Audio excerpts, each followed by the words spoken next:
Here is a perfect little example of why servicing is important. So this little securing bolt for the discs holds the disc in place. That had seized and rusted inside where it hadn't been out in so long. These discs have not been off in a good while. I imagine probably the factory discs, as well as every nut and bolt on the back of there seized. Caliper carrier bolt seized. Look at the you can see here.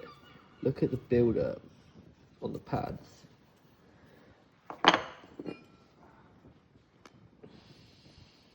And in that caliper carrier.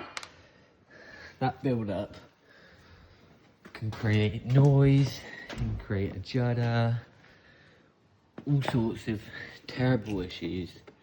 Yeah, look at the layer of dirt on there. Look at that. Wait, let me get up. Get a file.